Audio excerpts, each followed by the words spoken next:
then obviously just Kunal and his presentation, and then have the panel on board. Yeah.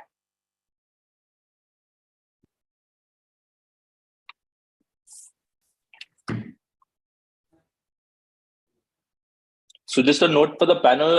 So Sunil couldn't make it today. He was pulled into something in Hyderabad urgently. So I'm just going to, again, those are probably questions. Mahesh, I think a lot of the questions on regulation, if it's okay, I'll point some of them to you. Questions on licensing, level playing field. I hope that's okay. I know we've spoken about these issues. Yeah, thumbs up, works? Sure. I mean, not too much detail, but yeah, sure. Yeah. Sure. No, I'll leave it up to you how detailed you want to be. Sure. And of course, we're going to have Arnav join us, right? Anvesha? Oh, yes, Yeah. There he is. Okay, great. Hi, Arnav. Unmute. Hey, hi. Great, I think we can start. Yeah. Hi, everyone. Thank you for joining today. This is the first event as part of the Impact of India's Telecom Bill series. The telecom industry is experiencing significant changes driven by technologies such as 5G, IoT, and AI, enabling innovative services and new business models. Telcos are diversifying into content and payments, while startups are entering sectors like agriculture and healthcare. An effective telecom bill is crucial to capitalize on these opportunities, incentivize innovation, and maintain operational efficiency. However, the draft telecom bill has serious concerns. It could increase costs for telecom operators and startups, hinder access to affordable services, and impede progress towards universal access goals. Moreover, the draft bill compromises user privacy. It expands government surveillance powers, introduces new identity verification norms, and weakens privacy rights. Additionally, the bill allows for arbitrary internet shutdowns during emergencies without adequate safeguards. To ensure a thriving telecom sector, it is essential to strike a balance between regulatory oversight and safeguarding civil rights. For this to happen, policymakers, the technology community, users, and civil society need to have a deeper dialogue on the proposed telecom bill. So for this, Hasgeek is organizing a series of deliberations on the draft telecom bill and its impacts on startups, innovation, and consumers. These events will be curated by Amlan Mohanty, and today's event is the first in the series. Amlan is a technology lawyer and policy advisor based in Bangalore who previously led Google's public policy and government affairs portfolio in India across privacy, platform regulation, and AI. Currently, he is a non-resident scholar at Carnegie, India, an associate research fellow at the Center for Responsible AI at IIT Madras, and a visiting professor at the National Boys School of India University. The next event in this series will be in person, and the specifics of this are yet to be decided. You can register at the link in the Zoom chat, which I will be posting, and in the YouTube description to follow this project and participate. Hasgeek is also building other communities in various areas of tech, such as policy, AI, ML, cloud security, privacy, etc. And we encourage practitioners to pitch their ideas for conferences, meetups, and groups, which Hasgeek will facilitate. We have also launched memberships so that you can support these communities, and memberships are priced at 1,400 rupees per year, and they provide access to all Hasgeek events. For any further information, you can check out hasgeek.com. And if you have ideas to build and strengthen these communities, contact us at info@hasgeek.com. Today's event will have 4 components. It will start with a context setting discussion between Parag Gar, who is the ex-VP at Qualcomm India, and Amlan, which will be followed by a report briefing by Kunal and Mosmi from Aarti Institute. Then we will have a panel discussion on the impact of the telecom bill on startups, innovation, and consumers between Mahesh Uppal, Gurumurthy Kondari, Arnav Gupta, and Anushka Jain. Amlan will then conclude the session by summarizing the key takeaways. Over to you, Amlan. Thank you, Anvesha. If everyone can hear me, I'm really excited to be here to have really interesting set of speakers discuss this really important topic on the draft telecom bill. I know there are lots of policy and regulatory discussions happening in India at the moment. There's a data protection bill that's expected to be tabled in the parliament session. There's a proposed Digital India Act, which is going to overhaul the IT Act that regulates the digital economy. But I think this telecom bill is something that deserves equal attention. It's something that the IT minister has been talking about now for several months. The bill has been put up for public consultation. And I think the idea for this particular session and this event was to be able to dig deeper into how this would impact some very specific holders, namely startups and individual end users. So I think to kick things off, we wanted to have a slight context setting exercise. So I'm very pleased to have with us Parag, who as of very recently was Vice President for Government Affairs for India and South Asia at Qualcomm. I've met Parag before and really enjoyed his insights on the telecom sector as a whole. So Parag, thank you for joining us today. And I think what we really wanted to do with this initial session, right, for about 50 minutes or so, is really to set the context for the deeper debate we're going to have with the panel and so on and so forth. And I really wanted to draw on your experience for over a decade in this telecom sector to talk about a few particular areas, right? And the lens really that I wanted to focus on is three, which is technology and innovation, governance and regulation, and markets and how that relates to competition. I think these are three areas that we'll obviously discuss in more detail through the panel. But to kick things off, maybe to talk about governance, since we are talking about a draft telecom bill, I'd love to get your thoughts, Parag, on what the Indian government's approach has been to regulating that telecom sector, and how you think that's evolved over the years. Salman, right? I lost you. You repeat it. Can you repeat the last sentence? I lost you in between. Sure, no problem. Yeah. Can you repeat, please? I lost you. Yeah, last sentence. Sure. So really, I wanted to draw on your experience in the telecom sector over the last decade or so. And if you can just start off maybe by talking about the Indian government's approach to regulating the telecom sector itself, right? What have been its priorities? What have been its objectives? And how that's evolved over the years that you have analyzed the sector. And if you can just place the draft telecom bill in that context, that would be a great way to, I think, kick things off. Yeah, thanks, Alman. All the verticals that you mentioned is actually all closely related with each other. So you can't separate out those verticals as individual compartments. So that's very, very important to know. The first important point is I would like to talk about on governance is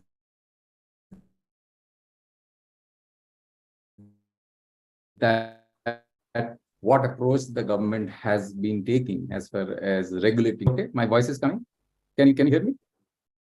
Yeah, we lost you for a second, but we can hear you now, Parag. I just saw some shakiness in the screen. That's why I just stopped. So basically, you're good now. What I'm trying to say is that the most important thing to be concerned about and worried about is the licensing approach. And I find the licensing approach, to use a very harsh word, fundamentally flawed. And the reason I say that is that whenever you are licensing an entity, it has to serve an objective, a set of objectives. That's very, very important to understand. So what are the objectives? The objective is, the most important objective is that an entity which is getting licensed is using certain bottleneck resources.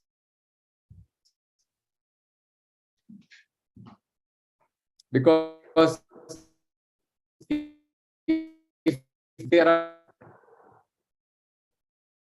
are no bottleneck resources, then it is free for all. Everybody and anybody can participate. It's important because there could be bottleneck resources like spectrum, right-of-way, numbering resources. Those are scarce resources. Now, if you are going to make it free for all, and if you don't manage the bottleneck resources properly, then it may lead to inefficient usage.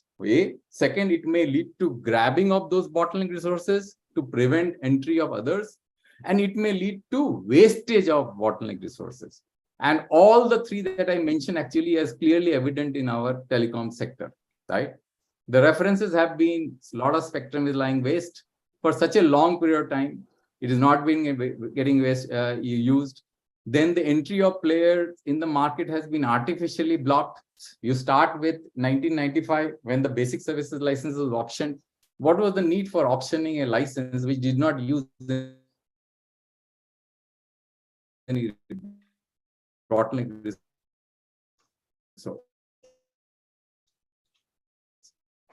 And at that particular point of time, the government really was struggling to basically provide the telephone connections. Why would you basically create a barrier, an artificial barrier, and in the process create such a big problem that people, bid, like mad, and then raise the prices, and in the point that they lend all their money to the government and then they can't roll out. So that's very, very important point to note.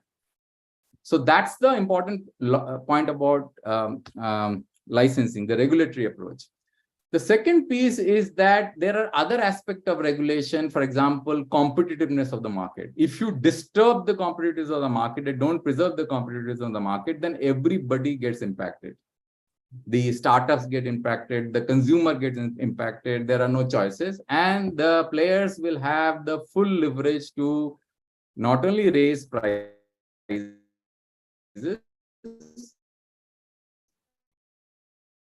but the quality of service will go down, and also the technology innovation will by doing nothing, because the market is completely captured by them, right? So that is a very important dynamics to look at, that whether the market is sufficiently competitive or not. And the third important point is this notion about level playing.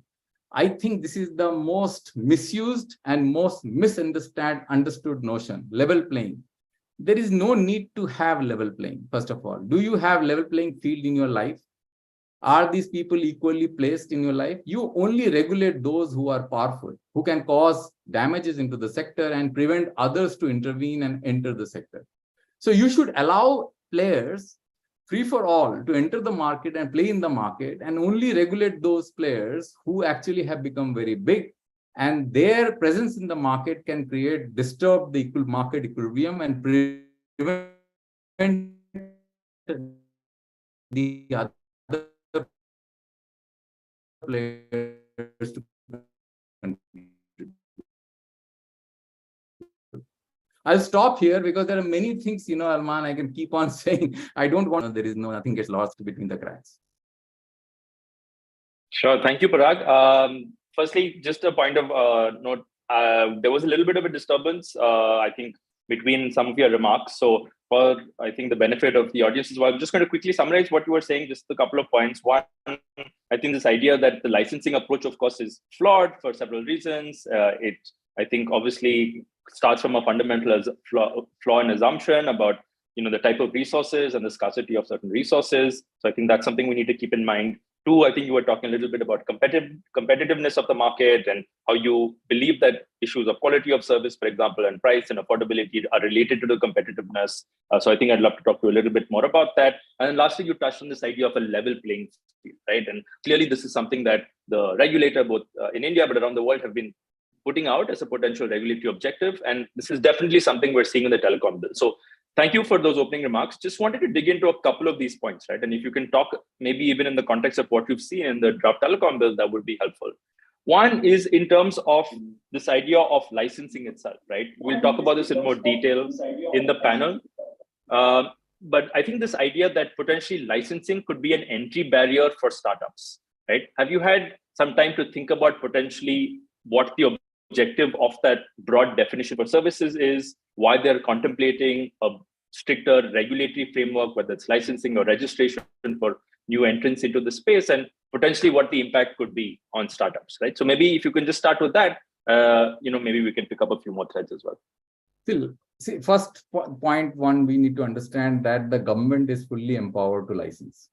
So you can't really say that the government is not empowered, because whether this is the new telecom bill or the old Telegraph Act, both are same as far as the empowerment is concerned. You look at the old Telegraph Act, everything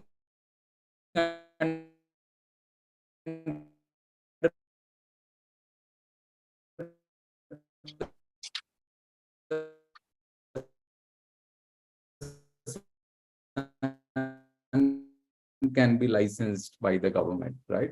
So the notion that is actually completely ill-founded. It is not. It is only specifying certain things which actually were not clearly spelled out in the earlier Telegraph Act. So that is very, very important point. The second point is that whether you can license, and whether you want to license, and whether it is practically possible to license, there are various points of discussion. You can license because you are fully empowered, right? Whether you want to license, right, is a point to be debated, because what regulatory purpose it solves if you license, right? And then whether it is practically possible to license. Let me give you an example. Now, look at this whole issue about OTT, right? What is the issue about OTT? OTT actually is being debated under multiple dimensions. One is the telecom players and the OTT players fighting with each other. That's not the issue that we are discussing here. We are discussing here a point that the individuals who can harm the other side, who are gullible, who don't know how to use the app, and they are basically going to be at fraud. There will be fraud which will take place. So basically, this whole OTT thing is coming from that point of impersonation. Now, my point is that if that is the issue that you want to solve, because there are many other issues like, calling line identification, intervention, and all those are things which you should not debate, because you just have to cut to the chase. What's the problem? The problem is impersonation. Now, I'll ask a very fundamental question. Have you been able to solve the problem in the telecom space? Right, today we have been debating this for such a long period of time. We have been TRA has been coming after with papers and papers after paper. Have you been able to solve it? You have licensed players, right, who are working on the ground. Have you been able to solve the problem? You haven't been able to solve the problem. So, their control over the services are direct in nature because they are working the physical layer. Now the OTTs are actually on top of it. They are not even in the physical layer. Now you are asking the OTT player to do certain things which you could not get the telecom players to achieve. It's a huge contradiction, right? Right? We can go and debate on the technicalities as to what is possible, what not possible, because that's a different point of debate. I want to debate this in a principle level, right? So first, fix your house. First, let the telecom players solve their problem. I have been getting some 10 calls in the morning, and I block them, and they keep coming, right? Those calls are not getting blocked. The spams are not made. You actually apply blockchain, and I don't know.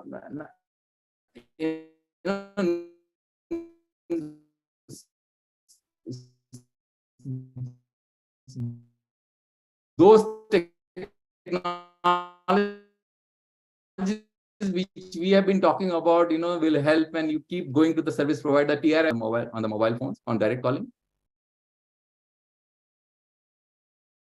Sure. No, Parag, thank you for that. I think another key point, right, that I'm hearing you talk about is, and I really appreciate the first principles approach you're adopting, right, which is what's the problem you're trying to solve?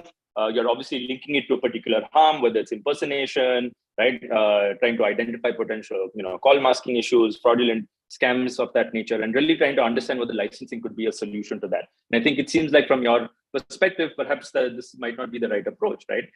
So I think that's a really useful approach. And we're seeing this across different regulations. You need to link the potential obligation to the risk of harm to be able to kind of identify that very clearly and use the right regulatory instrument. So I think really appreciate your comments on that. And on a lighter note, if I can say, one other issue clearly we're facing is quality of service issues. I think, even with your remarks, definitely facing some disturbance. So we'd love to see, some of those issues be resolved as well before we move to some of these other issues. The one issue I think want to dig a little bit more, if we have, a couple of minutes maybe, is this question of innovation, right? It's obviously a key central area of this in terms of impact that we want to analyze.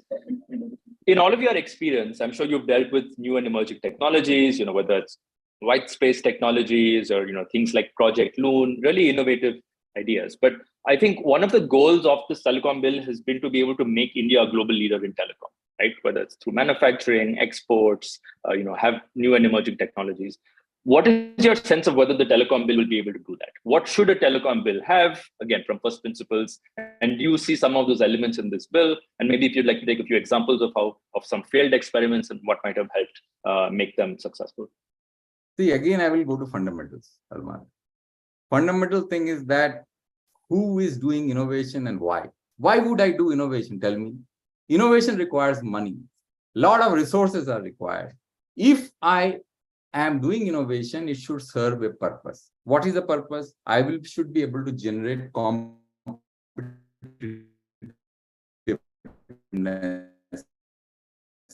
My business should become more competitive. Nobody does innovation for the sake of charity, right? Whatever requirements that I want to innovate because I want to be competitive in this space. I should not only be competitive in India, but globally. And that's why I should innovate. Now, the point here is that if the market becomes uncompetitive, there is no threat in the market, and you are in a closed space. Let me ask you, if you are in a protected environment, what is that you're going to do, right, in order to further protect yourself from no competition which is coming from outside? So you won't do anything because it costs money, and you will be looking at your shareholders' value. So when you say that technology is there, this technology, that technology, it means nothing. Technology does not solve any problem. Only thing that solves problem is whether that technology is helping the business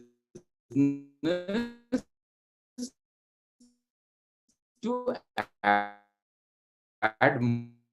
more value to the ability of the business to generate more profits and revenue. I want to understand that if India has to become technology giant, let me give you one or couple of points. First, you have to fix the competitiveness of the market. Make sure that the market is first competitive, which is not today, right? Because of the past regulatory action. Make sure that the resources that are available, the bottleneck resources that are available for use, are available to anybody and everybody who wants to use it in an affordable and an optimal manner. Not raise the bottleneck resource just because somebody acquire a particular chunk of spectrum at a particular price. Nobody should get it below that price. That's a wrong method of auctioning. That's why we are in a particular situation, because there is no motivation for anybody to cover their risk. Suppose I bid in the auction and I know that it is like a flat. I bid in Mumbai flat and I take a flat, the price will never come down. I will just bid and take it. Why should I be worried about bidding in a responsible manner? I will not. That is an important point, is that you have to build the market, develop the market. If you have a market where the purchasing power is 20,000 rupees in household, right? 70% of the market is like that. Who is going to buy your technology? You have to basically look forward towards the global market to innovate for. Your innovation will be for the globe. And the globe is going to be, it is a very risky thing to do. You have to first innovate for the local market, and the market has to be developed. If you don't develop the market, there is no way you can innovate. And the third important thing is basically participate in the standard development process. If you are isolated from the standard development process and you just participate for the sake of PR, gains, activity, you have to be there. Like China for the last 20 years have been fighting the ITU. They used to send a member of 50-member team in all the ITU meetings, all educated, sharp people, right? With knowledge about technology and know-how. So if you are not doing all these things and you're thinking that there will be some magic will take place, I'm very sorry to say, there is no magic. Magic does not happen. It only happens in magic shows. Okay, there is no magic happens in real life. On that note, Parag, thank you so much. I've taken a few points. I mean, it was really nice that you actually also suggested some very specific interventions that policymakers should be taking very quickly, make the market competitive, right? I think that's a key, prescription that you've made. Two is innovation starts at home, right? So you can talk about being a global leader in telecom, but you have to start by developing the local market, whether it comes to technology, innovation, competitiveness. And that's a key, point you talked about. And then when it comes to telecom, I think really this idea that you've been talking about bottleneck resources, scarce resources, and really about thinking about the efficient allocation of these resources, I think is something that you've been talking about on this session. And lastly, this idea that we really need to be participating more in standard setting, right? In larger technical governance issues, both in India and outside. So with that, Parag, thank you so much for setting the context. I think sets the stage for a much more deeper, richer conversation that we're going to have through the panel. Please stay back if you're able to. And with that, I'd love to hand over to Kunal and Moshmi from Aapti Institute to present their report. They've actually done a very detailed analysis of the draft telecom bill. We've talked a little bit about what the impact of some of this could be on markets, on technology, on users, communities. I'll hand it over to you, both of you, to talk to us a little bit about what your findings have been on that front.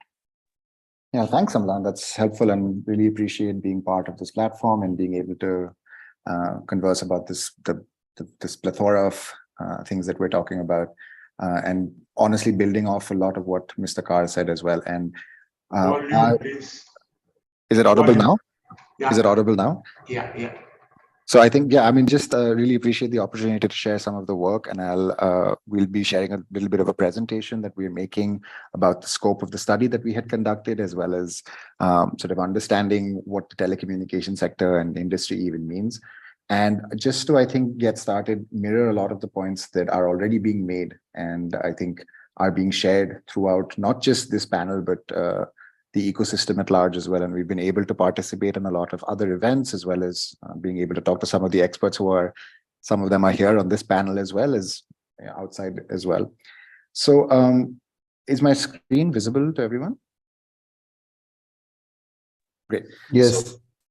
Great, thank you. So essentially, we conducted a research study to understand the implications, both financial and non-financial, on the telecommunications industry. And by industry, of course, we mean much larger stakeholders. But we were trying to understand the implications of the telecommunications draft bill that was released last year in September 2022. We tried to sort of go through a very systematic approach of speaking to a lot of experts in the field through a variety of different sort of lenses that they're referring to. And we also did a lot of secondary research from a lot of the organizations, some of who are here today, as well as who are engaging with the telecommunications industry more specifically. I think what we've also done is something similar, is we've tried to identify a lot of these implications and costs based on three stakeholders that we identified: the users, businesses, and government. And typically what happens is something which sort of affects the ecosystem tends to affect these three stakeholders, as well as other sort of second set of stakeholders too. But we've done a study more so on the implications that it might have on the users, businesses, and government. I think the telecommunications draft bill has been sort of an updation in the sense that it was able to create a lot more, created a platform where a variety of different entities, model types would sort of be encompassed. I think the intent was to obviously try and make it something that was protective, was user-friendly, and was user-first. And I think also trying to be slightly more innovative was the intent. But I think what we saw was that there was a widening of the telecommunications definition, as well as a variety of different definitions within the bill. We also still are sort of trying to understand how these harms are actually being addressed and what kind of mechanisms are in place for that. And like Mr. Carr mentioned as well, trying to understand the implications this might not have, not just from a sort of global, not just from a domestic lens, but from a global lens as well. And finally, I think trying to understand the implications this might have on the various governmental departments, various sort of jurisdictive departments as well, to be able to kind of understand what the larger implications of this might look like. And I think our key sort of journey that we were able to identify, while this may not be very chronological in order, there's a variety of different costs in addition to, let's say, licensing, in addition to, let's say, compliance that occur if you are now sort of considered a telecommunication service. And we've categorized them as entry costs, operational costs, and legal costs, wherein you see the fees and licensing, the usage of network, as well as other anticipated costs. You also see the user verification clauses, decryption, compliance, backend, as well as other, again, anticipated costs. And finally, you see the sort of legal costs, which are the violations in case they happen, the costs of litigation, and parallel legal obligations. And I think what we're seeing is that there's a variety of different areas where costs and non-economic costs as well could impact the ecosystem as we see it. And a big part of this could be because of the regulation that's being thought about. So I'll hand it over to my colleague Maushami, who will dive us a little bit deeper on the types of costs that we've been able to identify. Of course, the report is significantly more exhaustive, but we've tried to sort of identify, for the sake of this conversation, a few more costs that we feel like might be just a bit more important. Not saying that the other ones are not, but just in terms of immediacy, I think these are some of the areas that need some attention. So over to Maushami for the same. Thanks, Kunal. Next slide, please. So I'll be talking about the various monetary costs and the non-economic implications of the same on the variety of stakeholders, that is business, users, and the government. So as far as the businesses are concerned, there is, oh, I think the presentation is still loading. Okay, thanks. So I'll be talking about the various non-economic and economic implications. Can you go back to the last slide, please? Yes, monetary implications on the various variety of the stakeholders that we have identified in our report, which is business, users, and the government. Some of the key and significant costs that we see coming up for these businesses would be the operating licensing fees, the TDF contribution, the compliance and the legal costs, and the debate around the network usage cost. So the definition of the telecommunication is very broad, especially the telecommunication services, which list out a variety of services, for example, the interpersonal communication, data communication, even the OTT communications. It is the prerogative of the government to now mandate the telecommunication service providers to undertake license. Now, because of these services, the new set of services are also listed as telecommunication services. So it doesn't rule out the chance that now these new form of communication may also be requiring license to proceed with in order to keep providing services in the future. The mandatory provision on TDF contribution is also something which is a matter of debate because of the usefulness of the TDF contribution in the past and the logic of applying the same to even these newer form of communications. Apart from that, there are various kind of compliance and legal costs that we have identified in the journey of these business entities. And there are also various kind of penalties and breach. These penalties range from penalties which include civil penalties and criminal penalties, which are the penalties not only for the entity, but also for the persons who are responsible for running of these businesses. Apart from that, there is a provision on user verification, which means that now all of these services have to not only identify the users, but also undertake due diligence and also undertake data management for the user verification that they have to do, which again means that there is significant technological upgradation which might be needed by these business platforms. And lastly, the network usage cost. So even the bill does not explicitly mention about the network usage cost, but we know about the debate that has been alive, not only from the tri-consultation paper in 2018, but also we have seen post the release of the bill, the argument around the level playing field about the same services, same rules, and even the last year's consultation paper released by the tribe. So these were some of the significant costs that could be borne by the businesses and the newer form of communications who have been included in the definition of the telecommunication services now. Now coming to the users, there are key monetary concerns around affordability, the resource cost for user verification, and potential fines and misrepresentation. So users are already paying a significant amount of money for the recharge pack or the data tariffs. And the possible implication of the rising of the business cost could mean that the users now have to pay significantly higher to be able to keep using these many communication services. The provision around user verification also, many a times it is assumed that user verification does not have a significant cost, but it has a potential monetary and non-monetary implication, which could also mean that people who are from the vulnerable communities, they might find it harder to stay on these platforms. Apart from that, there are also provisions of fines for misrepresentation, which means that if there is a failure by the user to identify themselves, often we have seen in the cases of many of these online services that they're not solely used by one user, but also shared by multiple users. That could mean that could count as a potential misrepresentation as well. Apart from that, now it is the duty of the user to not use any of the services which might be unlicensed. So therefore, affordability, resource cost of user verification and potential fines remain a significant cost of monetary concerns. Apart from the users, the next potential monetary concerns for the government includes the capacity building of the various regulatory bodies. Apart from that, there is monitoring and auditing costs for the large pool of service providers, and there are different costs for upgrading the central monitoring system, which might be needed to be updated. So there is various types of regulatory and legal bodies, for example, TOT, TRI, and TDSATs, which are involved in the various capacities such as regulatory and legal while dealing with various form of communication services. And since the definition of the telecommunication service is so large, it will require a significant amount of capacity building for these bodies to now monitor and audit all of these service providers. Apart from that, the provision on interception and user verification means that the government also has to think about the user data, which means that it has to think about upgrading its own monitoring system if it plans to undertake things like interception, decryption of the messages, and also things like user verification.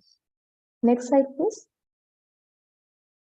So those were some of the monetary concerns. Apart from the monetary concerns, there are also non-economic implications of the provisions on these key stakeholders, on business users and the government. So some of the key non-monetary implication includes the privacy and the business feature of these platforms, things such as frictions within the regulatory body, reduce time and capital to improve quality of services, and also the reduced efficiency and operational flexibility for many of these business platforms. So now we have seen with various upcoming forms of technology that privacy remains one of the key features, which means that the users are not looking only for a channel of communication, but also a private and secure channel of communication. So enforcing provisions such as user verification and decryption on this platform could mean that business platform could choose to lose users if these are actually implemented. Apart from that, the business was also feel friction within the different regulatory bodies, and there would not be much incentive for improving the quality of the service, and there would be reduced time and capital to do so because of the regulatory and the compliance burden which would be placed on these businesses, which would mean that it would ultimately reduce the efficiency and the flexibility of these business platforms. Now, coming to the users, the non-economic implications for the user would be the lack of privacy or anonymity, the lack of platform choices, the awareness burden on the users, and also high cost of information, which is now placed on the users to be aware. So privacy and anonymity remains one of the key concerns because there is an overwhelming feeling because of the provisions in the bill that, and we also have seen that with the previous IT rules, that privacy and anonymity is something that the user seeks to lose if the provisions around decryption are enforced against these platforms. So there is a large amount of user hesitancy to continue on the platforms which are considered by them to be not private or secure enough or does not provide features around anonymity. And the bill also puts the awareness burden and to access different forms of relevant solutions on the user, which means that there is a high cost of information which is now placed on the users to choose possible platform. One of the other biggest concern apart from privacy and anonymity is also about the data rights of the user, which means the threat of the possible data leakages and interception. Considering the scenario in India where there is no data protection bill as of yet and weak cybersecurity guidelines, it is a cause of concerns for the users around things like data protection, things like data leakages or misuse of their personal particulars or theft of data. Now, coming to the government, there are a lot of regulatory overlaps and confusion at the moment because of the whole convergence debate of the digital ecosystem with the telecommunication. And another key concern for the government remains the geopolitical sensitivities with the global service provider, by which means that many of these business platforms help us to connect with users who are based in various countries, which could have a different regime around the data protection or for the platform. So it'd be very difficult for the businesses to undertake many of these provisions as there are concerns around the users' rights for different citizens based in different countries. Apart from that, there are also national security consideration around user data. So in the bill, the overwhelming understanding is that the government is thinking about national security from the perspective of the state, but the security has also been understood from the perspective of the user rights, which means that there has to be security policies and there has to be policies around data, which is also thinks about the user rights as well as balance the national interests of the government. Now I hand it over to Kunal to discuss some of the key suggestions from our report. Thanks, Mashami. Yeah, I think if anything, we're just trying to show that the costs and implications of the bill are quite significant, and they represent themselves in a variety of different ways. They intersect with our stakeholders that we've identified in a lot of sort of problematic and sometimes even interfering ways. I think our sort of key understanding is that before such an effort is even put into place, that understanding what service models even look like, and the fact I think Mr. Carr mentioned is that there's a differentiation in the sort of above over-the-top applications and the telecommunication service providers, and really understanding what functionalities they provide, because tomorrow I think we might even see over-the-top being fragmented or sort of being encompassed into a significantly larger regime. Given that the intent is to kind of ensure that the users are the primary beneficiaries, are the primary sort of people who are able to benefit from this, I think affordability, choice, accessibility, security, and sort of privacy is something that needs to be kept in mind. We're also going to see significant data sort of exchanges, management, collection, and of course, this brings the question, a lot of consent-related questions too, but sort of creating interfaces and interlinking such systems would require a pretty significant amount of resources from pretty much all sides. And given that the healthy competition, healthy market is sort of the priority, making sure that something just like a regulatory sandbox is not the only way, making sure that there is actually the fundamental guidelines that help kind of provide a more vibrant ecosystem. And I think a large part of this is also us sort of understanding what the collaborative models between private and public sectors could look like. So these are some of the suggestions we had made in our report. Fortunately, we had the chance to speak to a lot of people's, to get comments about this. And I think we've tried to sort of understand some of the key concerns that are emerging from the ecosystem post this as well. Now, we've seen the convergence bill, so the paper on convergence coming out as well. And again, I think that strengthens the point on understanding the sort of model types that exist. We're not just looking at sort of the layers, but also even core functionality, operational layers as well, and trying to sort of reduce the legal ambiguity that comes out from regulation. The second one is the costs that might be sort of put across a variety of different people, put it across governments as well as different types of OTTs as well as TSPs. And I think finally sort of understanding how this might impact the ecosystem. And I know that I spoke to Mr. Uppal about this being a big part of the friction that gets created. We're seeing that regulation often is done by a variety of different departments, and it's sort of regulating different entities. But if tomorrow we see sort of an encompassing, then what happens in terms of dual regulation? Does an entity then continue to be sort of regulated under the DOT as well as MITI, or sort of that creates a big amount of confusion that is being created. So I think that's a little bit of what we have been able to do. A lot of this has been credit to some of the speakers here itself, a lot of ecosystem experts that we've been able to engage with. And I think there's not one singular answer, right? Just saying that solving this one thing will help or solving this one thing will solve the problem. I think it's a multimodal approach that needs to be taken. Like you mentioned, Amlan, that there's the need for something like data protection to be also considered, given that a lot of the new emerging sort of technologies are coming out. It might be tough for us to even foresee what those service models might look like. So I think maybe using a different lens and trying to understand what service models look like and thinking about it a bit more structurally is what we're sort of thinking about. And yeah, I think that's our presentation here today. And happy to take any questions, or back to you, Amlan. Thank you, Kunal. Thank you, Moshmi. Really appreciate that brief presentation. I was going to give you a time check, but looks like you're on time. I think really sets the stage up, I think, perfectly for our last segment for this event, which is a panel discussion for the next 30 minutes or so. I loved that you were talking a lot about, potential second-order effects, and now we also get hear from experts in this field in a very practical sense, right? Their sense of what potentially the impact of the Telecom will be in terms of where they're operating. So with that, I'd love to welcome the panel. Thank you for, again, agreeing to do this. Very quick, I think, introduction to the panel.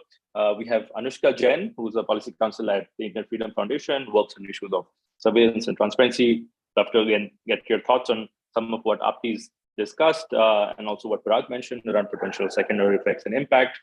We have Arnav Gupta, who's worked with, as an app developer, who's worked with many startups before, also an editor at Fragments for Hasgeek. We have Mahesh Upal, who's a telecom policy consultant, also director at ComFirst. Guru Murthy, who is a compliance manager at Oxonotel Communications. Again, looking forward to hearing your kind of practical implications. And unfortunately, we couldn't have Sunil Bajpai join us, but again, we have a packed panel, lots to discuss. So I'll get right into it. I think over the course of the next 30 minutes, we really want to discuss some of what's already been talked about in the context of regulation, regulatory approaches, the impact of licensing, and this idea of a level playing field.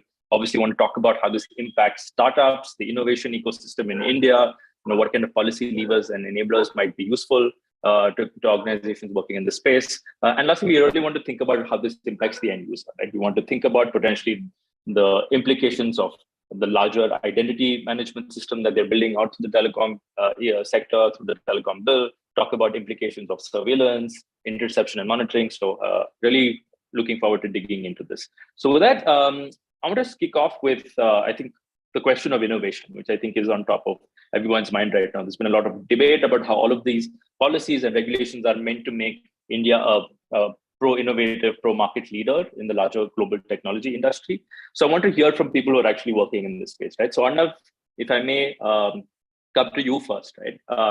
I know you've done many hats, worked in different roles, built different apps, straddling these different areas. But I think the one thing that's top of mind for me, for many reasons, is these new and emerging technologies, right? And one, I think that's caught the public's attention is this idea of AR and VR, or this idea of a mixed reality world. And it's an exciting prospect, right? And I can see with next generation networks like 5G and 6G, which are low latency, very powerful, high speed, we could have really immersive experiences, right? Combination of communication services, entertainment services, audio, video, all coming together.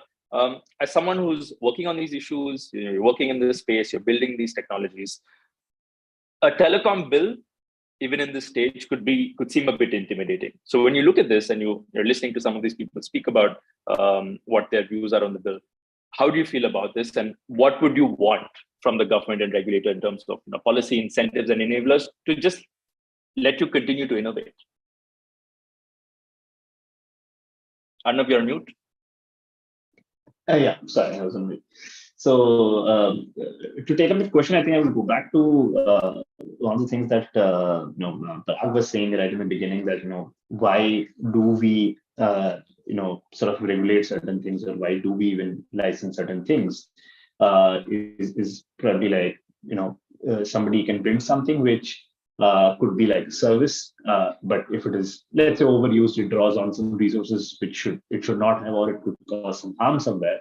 And you obviously want responsible people to be building that service, and you want to come up with licenses. Okay, so I mean, you can't set up a pharmacy without license, right? So now, from that perspective, like let's say, taking an example of lots of ways of communicating with people that people have developed on top of internet. Now, internet already existed, in that sense, or the more physical layers beneath that, like laying wires from one place to another. These are the layers which have regulations, which have licenses. You just can't set up your own telecom provider without going through certain checks and balances already today. But now on top of that, what's happening is whether it's AR, VR, or whether it's somebody wants to build something like a metaverse and make calls inside that metaverse, or let's say a WhatsApp call people are doing with each other. And the government wants to say that, okay, this is just like any other phone call. But the thing is, the counterpoint to that is that this is just bytes going over the internet. So what's it lacking in the already existing regulation or licenses that service providers providing internet already needs to have, that now you want to regulate phones going this, right? Are you doing it because you want to protect users? Are you doing it because these services are probably creating some sort of strain on the infrastructure, which has some cost that you need to offset out of it? Those things need to be very clear for people participating in to you. Other thing is that the term about, I think I was saying, level playing field gets used a lot. That we are doing it to provide a level playing field. What really happens though is that something really innovative is first time done, and then a lot of people start using it, and then some big players emerge. Like some company has 200 million people doing calls every day on their platform, and then the government says that, okay, now this thing has gotten popular. Let's create a protocol. Let's say that, okay, if you make calls from one person to another person, you need to find out the identity of the two people, and you need to probably charge them by the minute or whatever, anything like that. What it really means is it does not really level the playing field, because somebody else wants to compete with the market leader today. They could just start their service right away, but in the post-compliance world, what will happen is the market leader will actually spend their money to become compliant, because they are not going to leave the market which they already lead, right? So, and then they are probably making money.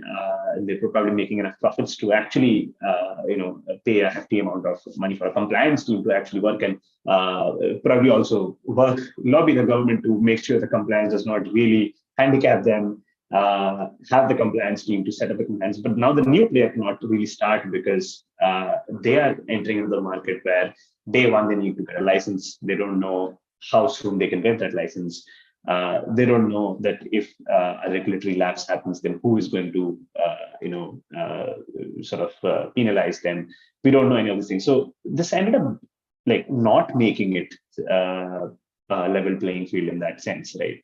So I'd probably just conclude saying that as an innovator, as somebody who would like to just build up an app and make a service, those kind of things. I prefer that if these things are supposed to be level playing field, they should be more self-serve. You can go to a website and say that, okay, these are the checkpoints, and if I just fulfill them, I get that license. Like if I have to probably grease the palms of some people to get that license, it does not really make it easy for businesses to start. It does not make the playing field easy at all in that sense. And then these promises are often there, like from the licenses to fly a drone to UPI. The promises were there that anybody could come and use it because it's going to be an open platform. But today, the final implementation has not been like that. You need to know certain people to get that license. You need to be already associated with some larger org to then to get that license. So that's the final implementation that happens. And if it happens here again, it's going to actually reduce innovation, in my opinion. Yeah, thanks, Arnav. So a couple of points I'm hearing you talk about, right? One is, I think this larger question of competition, and that, it's obviously easier for a larger company to comply. So it seems like it's going to be much harder for startups to be able to obtain these licenses, if that's even the right thing to do, right? And that's why you brought up this point about what are you really trying to solve for? Is it about, reducing burden on resources? Is it about solving for things like spam and fraudulent calls, marketing activity? So I think really good set of questions. Let's park those. I really want to come to Gurumurthy, if I can right now. Again, as someone who's really building, I think at the edge of some of these really innovative technologies, you're leveraging the power of cloud. You're obviously building technologies that involve interactive communication services. So maybe to just kick things off, again, as someone who's building these things out, as innovating, right? What do you expect for in a regulation, right? You're handling these compliance issues. I'm sure you face some of the issues that Arnav was talking about, the difficulty in obtaining a license. So firstly, if I can just ask you straight off the bat, is the government regulating the wrong entity? Since when we're looking at innovation technology, a lot of the innovation is actually happening at the edges, right? Whether you look at edge computing, a lot of the resource burden is actually being shifted from the core network to the edge, and a lot of the innovation is happening from companies like yours, right? So is the government regulating the wrong entity? Should they not be easing up the burden on startups, probably regulating telcos? Absolutely right, Amlan. Basically, what I would like to say is that licensing must stop if and when it is decided that X, Y, Z resources have to be licensed because they are bottleneck resources, once they are licensed, the users of those resources should not be further licensed, because everyone becomes a user for someone's resource. Like I am a user of a telecom resource, my end customers are users of my application, and they in turn are serving their end customers, who are again serving their customers. It's a chain. In business dynamics, everyone becomes a vendor and everyone becomes a customer. I buy from someone, I add some value, I sell to someone who adds some value, he sells to someone. That's how business goes on. Now, where should this licensing end? That must be well thought of. Telcos are already licensed. I buy resources from telco by fulfilling all their requirements. I add some value, I send to my customers. Why should I be licensed? That is the first question. And if I am being licensed, whether this extended cascaded license will stop with me or it will extend to my customers also. Assuming that I have to take one license, and if my customers have to take one license, will it stop there or will it extend to their customers also? There is no end to this game if you try to be overarching in regulation. Absolutely no need. Like Parag has rightly mentioned, licensing in the first place should be only for those resources which are scarce, which are in public domain, which the state needs to control and rationalize for right usage. Like mining, it's a land. Spectrum, it's a public resource. Like air routes, they need to control. See, such things, if you license and you put to few players, it is fine. But if you try to actually go to every single application service provider who is using these resources and trying to add value and build applications and deliver it to their end customers, there is no end to it. This point number one. And till now, for the last 15 years, there is no clarity on cloud telephony. We have been existing for the last 15 years. And we have made our business models and everything very clear to every single regulatory entity. We went to TRAI, we participated in consultation process, we went to DOT, explain to everyone right up to secretary. Everyone is aware. It is not a shady information, not a shady deal, not any back kind of a operation that is happening. What we are doing is actually creating optimal use of these resources, which are otherwise lying wasted. Now, with profligation of mobility, the wireline telephony is almost on the verge of death. Nobody was using a landline phone. Whereas we have taken the SIP trunks and PRI trunks of these telcos, for which they have laid huge amounts of money. They laid fiber networks because voice network happens to be an integral part of a telecom network. Voice will continue to remain. Whatever data may do, voice may become an application of data, but still voice will still remain. Now we are doing a lot of innovation with respect to the voice telephony, and we have completely automated the contact center technology itself. And we brought the voice bots, automated agents, lot of innovation. Speech analytics are happening. Automated quality checks are happening right in the browser, which were otherwise being done by human people in contact centers. So this is the kind of space and domain where we are. We are in the field of customer experience, basically. Now, where is the problem? Ozontel is procuring telecom resources as a registered business entity. It is registered with the Ministry of Company Affairs. It is paying its income tax. It is paying the GST on the service it is giving. And every single thing is being carried out legitimately. Where is the need for a DOT to have any fear to extend that licensing to cloud telephony players? If and when they try to extend, will it stop there or will it extend to my users, which are BPOs? Now, thanks to Corona, I must really say that whatever pandemic might have caused to the mankind, that has actually opened up the minds of the regulators by 10 years. OSP law, which was originally brought, a registration which was originally brought for a statistical reporting purposes of how much of employment is being generated in the country because of this back office outsourcing of the West to the East, slowly evolved into a draconian regulation whereby every single thing, LAN, WAN, network architecture, everything had to be vetted and approved by the terms of the respective circles. And then that created fear psychosis. If somebody wants to extend from wing A to wing B in the same floor, their operations, they need to go for one more OSP registration. It was so address specific, so draconian, so architecturally overarching. Now, I feel that though so far till now, no regulator had ever sent any notice to us, and they know that very clearly what we are doing is a legitimate operation, there is still a work in progress kind of a system that is happening within DOT. They are not clear on what to do with us. Of course, they are saying that we want to come with a light touch. When NDCP is being evolved, consultation process have been done, we participated and our recommendations have been taken into consideration. The spirit of NDCP is very forward-looking. But when it comes to actually promulgating operative guidelines in line with the spirit of the NDCP, we are not seeing any light of the day. In the contrary, what we see through new telecom draft bill is humongous. Its coverage doesn't end anywhere. It covers your messaging, your email. Now, if and when you try to, now there are thousands of websites which provide these things. There are web chats that are happening. There are many mobile apps, hundreds of mobile apps. Mobile apps provide for chat communication today. Every single service provider like Big Basket, Ola, Uber, everybody has got in-app communication. Now, when we take it to that level, is it practical to regulate them? So, Who would Gurumurthy, I regulate? think, yeah, I think you raise a good point, right? And I want to go to Mahesh, I think, on this, just where you left off, right? Yes. A word that's often thrown around, Mahesh, is this word convergence. And I mean, just to play devil's advocate, right? I think we've heard a lot about why potentially having this broad definition of services means, you know, you're bringing within scope a lot of potentially services that should stay outside the scope of the telecom bill. But as someone who studied the space, right, you must have noticed that technologies are slowly getting integrated. As Gurumurthy was saying, there's a single app with multiple different services. Where do you think we are in this conversation on convergence, and how do you think the draft telecom bill has approached this issue? Has it done a good job? Is there potentially an argument to be made that because all of these technologies are so closely integrated, overlapping, we need to have a much broader licensing framework?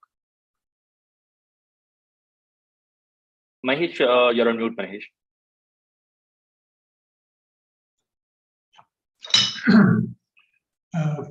My answer to your question is an unequivocal no.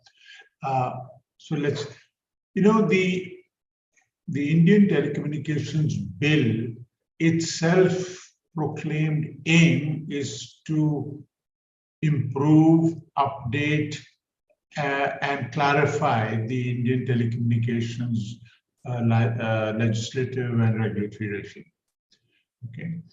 And we must recall that licensing as an approach has existed across the world for close to about 100 years. Okay.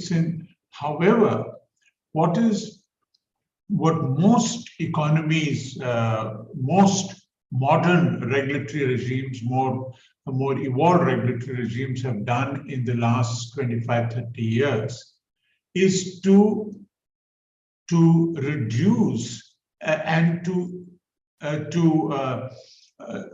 reduce the scope of licensing to those very small subset of services which require essentials, which requires scarce resources like spectrum, rights of way, etc. So the most regulators across the world now do not regulate anything beyond that, including, for example, do not license. In fact, licensing is pretty much been abandoned for almost any kind of services which do not require scarce resources. Okay, and I think it is fair to say, not only fair but accurate to say, that in most modern regulatory regimes, there is an environment of what you might call permissionless innovation, permissionless providing of services.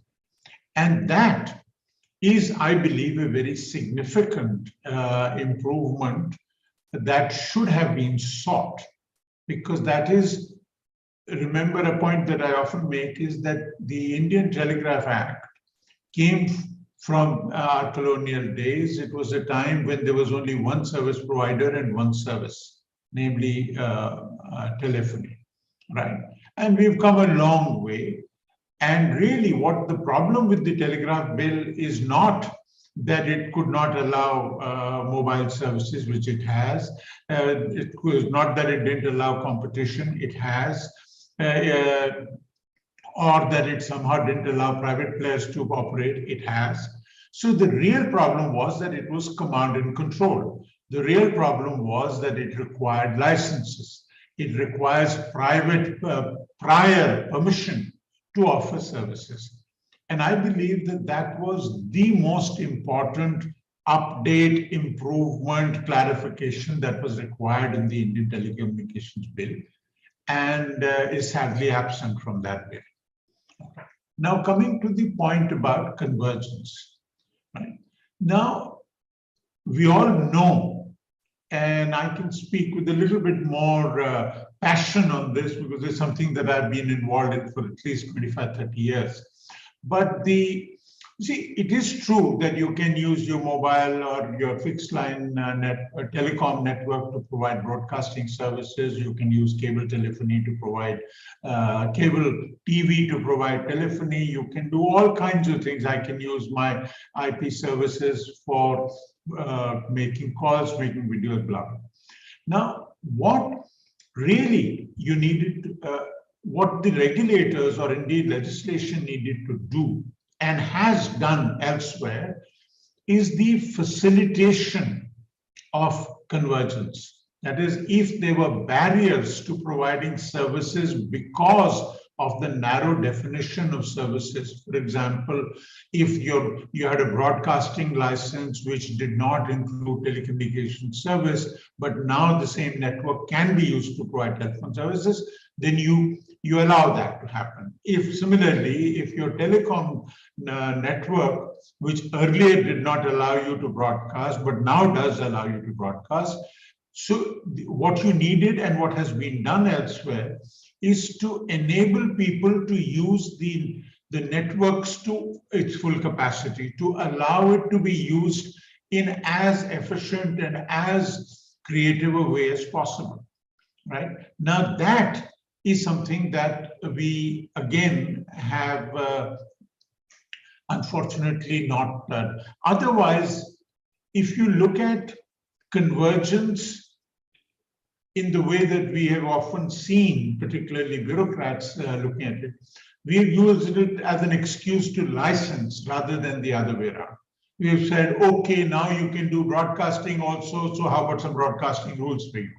Now you can do some telecommunications with the other thing, so how about getting a telecom license, even though you started off as, let us say, an IP service provider, which is what, for example, all this OTT stuff is about. Now, so rather than enable the networks to be used in the most efficient manner, we are actually now trying to control their usage. In fact, we are saying, in fact, ironically, as we all know, and Guru pointed out that as well, and most people have in the past, that for the last 20 odd years, we have not had regulation of anything beyond telecommunication services.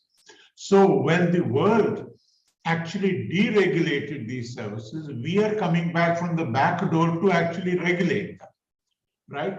Even though we have seen the benefits of not regulating it, we have seen what permissionless innovation leads to, what permissionless innovation has delivered. Imagine if UPI needed a license. Imagine if WhatsApp needed, if Uber needed a license, if Netflix needed a license. I mean, would we have the same seamless entry into all the various services that we have seen? We would not have, in my view, because as somebody pointed out, I think Arnav pointed out, that licensing is an unpleasant business. Everyone knows that licensing in India comes with a whole lot of issues, whether it is relating to transparency, corruption, compliance, arbitrary action, and so on and so forth. So it's not something that actually facilitates innovation. It actually seeks to restrict it in some ways. It sees innovation itself as some kind of a risk, as some kind of a threat.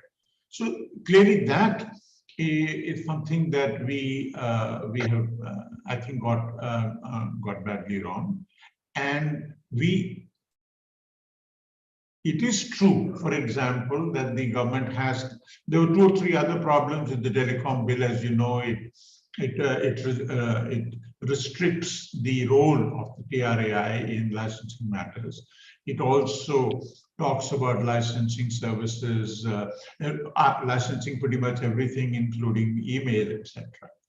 And it is true that the government has clarified for unofficially, but certainly the minister has gone out of his way to say that, look, that is not the intention. It's not the intention to go around regulating email, and it is not the intention to somehow reduce the powers of the TRAI. But I'm saying that there are problems way beyond that. If the point is that you want to regulate only communication services, then we must recognize that these are a subset of internet URLs, right?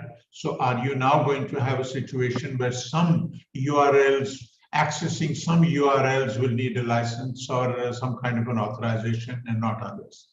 And so similarly, what would you do? What kind of a role would the TRAI have, even if you have clarified that you don't want to restrict its powers, but does, as somebody pointed out, is TRAI or even the DOT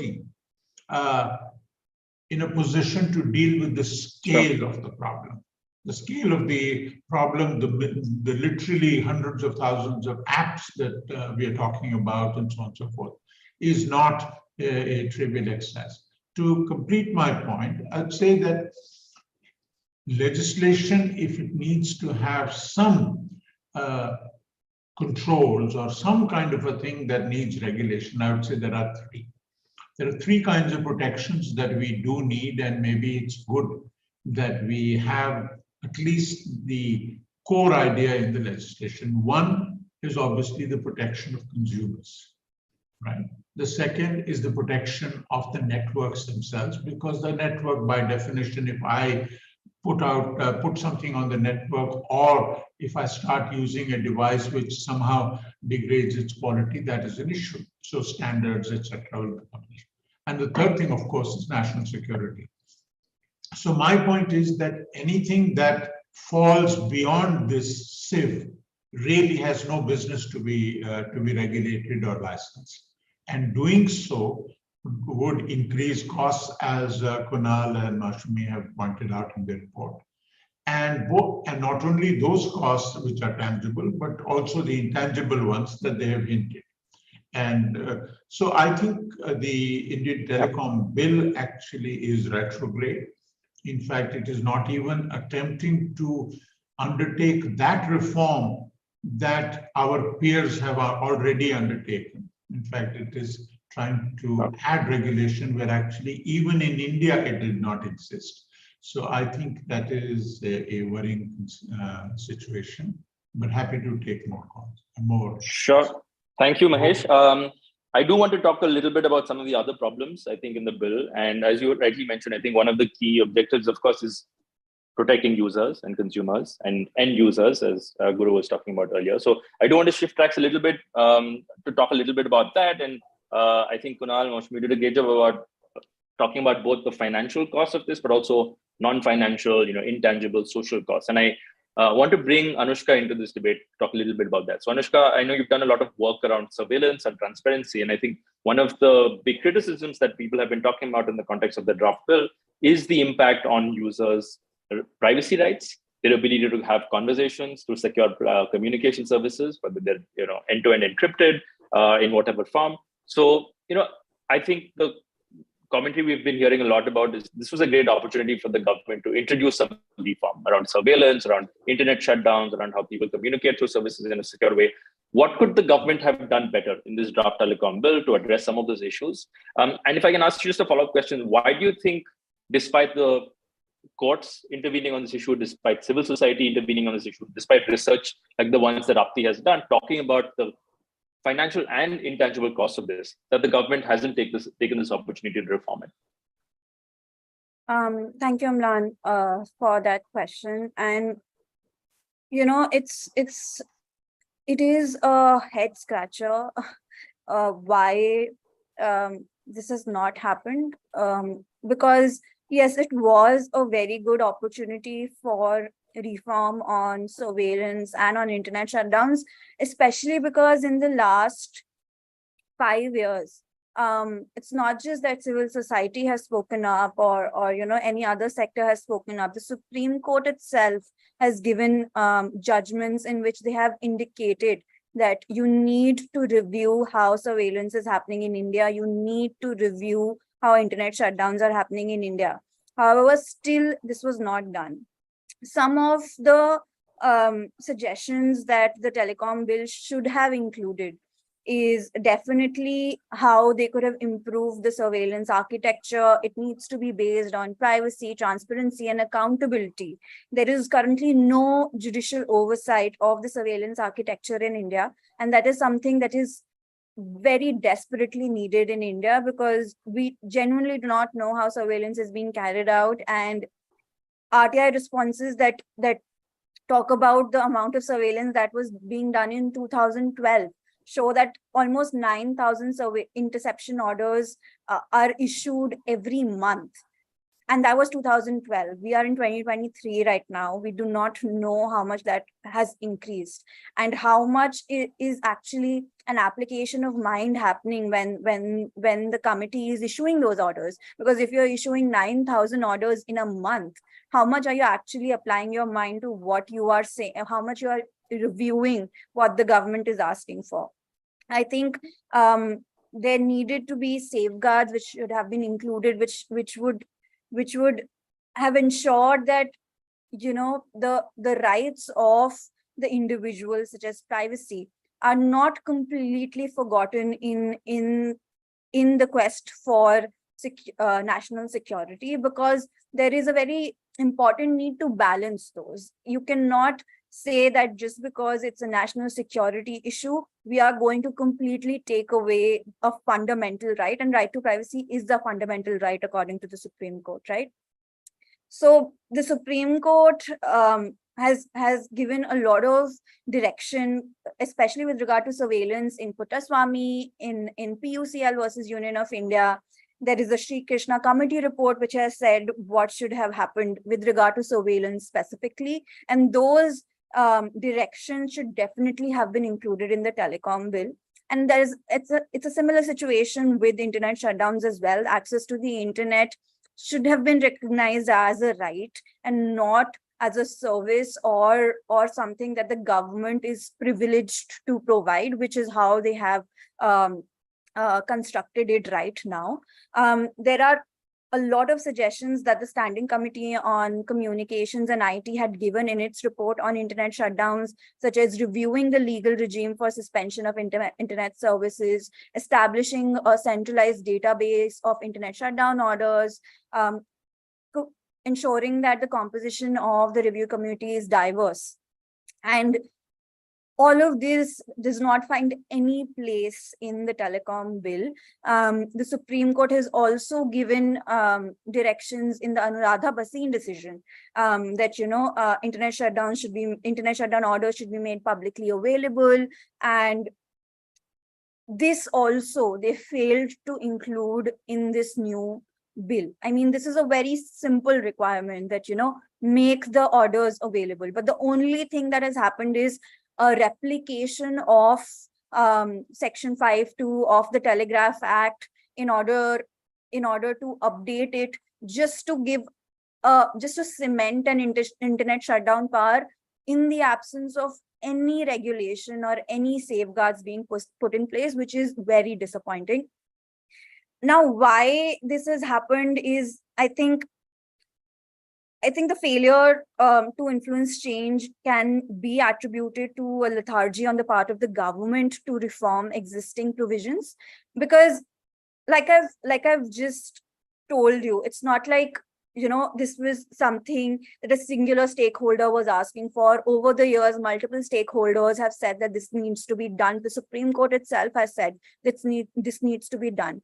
The fact that the government has not done this shows that this is a very informed decision on their part that they do not want to put these safeguards in place and they do not want to regulate themselves. They only want to regulate the end users and the intermediaries, and they do not want to regulate or put any safeguards on their parts. So I think that is something that one can take away from how the bill talks about surveillance and internet shutdowns.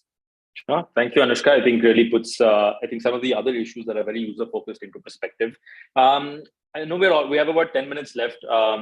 I do want to get one maybe last comment from each of you on the panel, and if you can just keep your question really brief, right? It's just a very sharp pointed question for each of you. 30 seconds, 1 minute. Guru, if I can start with you, right? We have been talking a lot about, again, impact on end users. You made this interesting point about how the cycle will never end, right? If you keep licensing downstream, right, every person downstream needs to obtain a new license. Can you talk to me maybe in a minute, like just what the commercial implications of this would be, right? We saw in the report how those costs can be transferred from one entity to the other. If you were to obtain a license, time consuming, of course, it has put some financial implications as well. Would you have to raise prices for your service to your end user? Would that be different from an enterprise user to a retail user? Have you done the math on what that would look like? Definitely, this will definitely raise the cost. It is not just about obtaining a license. Actually maintaining that license and maintaining all the safeguards and the controls requires a complete compliance department to be built within the organization, which is a cost. Obviously, this cost, the team size and all will depend upon the kind of controls that they want us to comply with and what all extended measures that they want us to take and all that. And all these costs will obviously translate into increasing the cost, whether it is enterprise or retail. And it will not only increase my cost, I need to enforce certain compliance as a licensed entity on my end users. They need to build their compliance and their cost also will increase. Sure. Cycle will never end. Cycle will never end. Not understood. No, I think it makes sense that, the licensing requirement flows downstream, the cost will also be transferred downstream. And we've seen that, I think, demonstrated. Just one point I would like to make it very clear. Traceability and accountability are the two milestones of anything. Now, why they are fearing is that they may not be traceable, they may not be accountable. Now, why don't we as a country have a central eKYC register managed at one place with blockchain and all that? Now, today you go to a bank, there is a KYC, you take an insurance policy, there is a KYC, telephone, there is a KYC, passport, there is a KYC, DL, there is a KYC, and everyone relies on others' KYC. If I go to DL, they want Aadhaar. If I want to go get Aadhaar, they want DL. And if I want these two, bank will say bank statement. And then they'll say passport. Passport will say get any of these two. Now, we should get out of this mess. Now, today we are in a digital India where a central eKYC repository can be made. All of us can be ported to that. Once we have that, no entity should ever be questioned as to what validation you have done on your end customer. I quote that number or that particular reference, I'm done with it. I don't need to build a department to maintain that. Sure. Yeah, no, it makes sense. I think you're making a larger point around efficiency. So yeah, it should be understood. That's understood. All. Makes sense. Thank you. Thank you, Guru. Question for you, Arnav. I think you've obviously heard a lot of people talk about potential implications of this from a regulatory perspective. Again, if you as an innovator, as a technologist, had to go back, report to your board about what the impact of this bill might be, right? Is there anything that you're building right now, right? Communication services, interactive services, something maybe 3 or 5 years down the line that you'd have to go back to your board and say, hey, this is a problem. There's this new bill coming. We might have to obtain a license, right? Is there anything you're building right now that you might be worried might be pulled into this entire licensing regime, create more operational risk for you?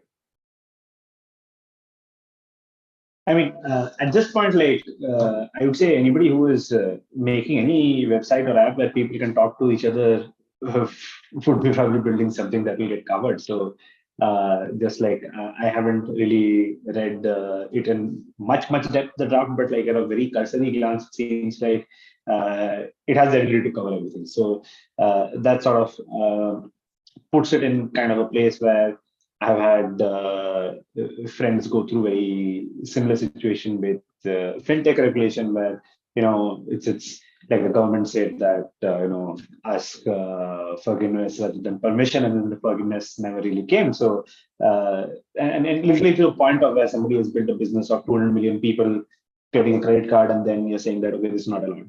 So, it's like way late into the point of building a product or building a service where somebody says that, hey, this is This is not even allowed, not even licensed, saying it's not even allowed, right? So saying that, like, expanding the ambit of, and as Mahesh, Guru, they were both saying that, till now it was basically like, if you lay down the wires and, electrons are traveling over them, that's the part that was regulated, and what do those electrons do, that was not. Now, if the government says that, okay, from tomorrow, or someday in the future, in the next 5 years, we can certainly come and say what those electrons can do. That sort of makes the entire, digital ecosystem sort of, take a step back and think that, okay, what all things do we need to take care of then? Yeah, no, and I think having innovators second guess themselves, I think, is never a position we want to be in. So thanks, Arnav. Anushka, question for you. I think some of the concerns you raised around privacy, security, lack of transparency, I think are obviously relevant in the context of the telecom bill, but we're also seeing that across all of the regulations, right, that are being proposed, whether it's the data protection bill, it's proposed Digital India Act. I think my question for you is, where do the user rights, the narrative, the discourse around user rights fit into this larger goal of the government becoming a digital superpower, right? Do you think we have the sense that to be able to become a global superpower, you need to protect the rights of users? Is this something that people understand? Do you think this is important, and do you think this is something that policymakers understand? That's a very interesting question. I think the government does understand that user rights are important. It, I think, just depends on which rights they are prioritizing and which rights they think are not that important. Because, see, at the end of the day, national security is also something that at the end of the day is related to the end user, right? Also, for example, if you're talking about internet shutdowns, if the justification is public order and ensuring that violence is curbed, then that also is something that the government can say is our priority. So I think it's not that they are not aware of user rights, and it's not that the common citizen is also not aware of user rights. It's just that privacy is not something that's important to the Indian population in general. And there is very, very little conversation around why right to privacy is important. And that's why even with the government, it's the conversation around protecting the right to privacy is at a very nascent stage. And if they want to violate the right to privacy, for example, let's not even go to national security. If traceability, one of the reasons is to, purportedly to reduce cybercrime. So in that situation, if they want to protect people who are being victimized as a result of cybercrime, that is also something that people are interested in. And a lot of people in India would be willing to give up their right to privacy because they think that, okay, at least we'll be protected against cybercrime. So I think it is not a conversation around if that is important. It's just that which rights are being prioritized. And sadly, the right to privacy, even though it's been declared by the Supreme Court as fundamental, is not something that the general public itself feels is important to them. And that's why even the government does not prioritize it that much. Sure. I think the one thing that I seem to be particularly useful in this context is quantifying the impact. I saw a report about the economic costs of internet shutdowns being several $100 million over the course of a year. So, maybe quantifying it, taking that to the government is another way to be able to get them to pay attention. Lastly, coming to you, Mahesh, I think, as someone who studied regulatory changes in the telecom sector for several decades now, what do you think the government needs to do on this bill? Again, very briefly in a minute or so, is this something they can, make changes to based on, some of these discussions we've been having and the reports that we shared with the government, or is it go back to the drawing board, start from scratch? You're on mute, Mahesh. My own feeling is that this is not the best place to start. This particular bill is not the best starting point. I think what would make sense is to ensure that licensing is restricted for those areas which are those types of players who actually do need scarce resources. And I think everything else must be based on the harm that they are creating, and we must have something in the bill, something enabling in the bill, which says that it would, the government retains the right to deal with whatever harm that electronic communications might cause. That might be something that I would be comfortable with, and I think that would be fair to the government to retain that right. But I think the nitty-gritty of how they're going about it, I think, is retrograde and will actually hurt the very things that they hope to actually protect. So that. Thank you, Mahesh. We'll know pretty soon if the government intends to table this bill in the upcoming monsoon session of Parliament. If not, yeah, it looks like at least some of what people have been has reached the government, and perhaps they're doing a rethink. I just wanted to take a minute to maybe kind of recap some of the key takeaways. I think we obviously had this very rich discussion on this question of the level playing field and licensing. I think it was very clear that licensing needs to be restricted to scarce resources, and I think there needs to be a clear articulation of what those scarce resources are. Secondly, a clearer, I think, articulation from the government of what objectives they're trying to solve from licensing, right? If it is about impersonation or scam or marketing, perhaps there are less intrusive or onerous ways of addressing those same objectives rather than licensing, right? Third, when it comes to actually speaking to people building these technologies, the burden of licensing, I think, is heavy. I think that's very clear, whether it's the operational issues, it's the financial implications of building these compliance systems out. It's this idea of second guessing whether the specific technology you're building is going to come within the scope of a regime. I think that's something that bears very heavily on people who are actually building these technologies out. Four, I think in the Indian context, looking at perhaps what those enablers should be. As Parag was saying early on, maybe trying to build up the local ecosystem. Competitiveness has become an issue, I think, a theme in this conversation. How do we make sure that more innovative technologies are being built so that they can then be exported outside? Was, I think, another important point. The last point I think that we were just talking about is around user rights and privacy. The fact that there was a real opportunity here to increase transparency, to increase accountability. And perhaps there are ways, as Guru was suggesting, that we can make this even easier for people to be able to comply, whether it's, databases around, KYC, consolidated databases for KYC, which reduces, I think, operational costs, but also achieves some of these objectives that the government is trying to strive for, right? And lastly, I think looking at a more inclusive, collaborative approach, bringing different stakeholders like we've been trying to, I think, do as part of these discussions is something that the government can take on board as well. So with that, I think we're just at time. So thank you, everyone, for your comments, for your views, for your feedback. Really appreciate it. Anvesha, I'm handing it back to you to close.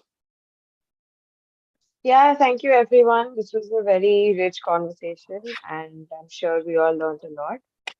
Thank you very much for joining us, and we'll let you all know when the next offline event will be and where that will be conducted. Thank you. Thank you. Thank you. Bye. Bye, everybody. Thanks. Bye, everyone. Thanks, Amlan, for moderating. Thanks, everyone. Thank you. Thanks, everyone. Bye.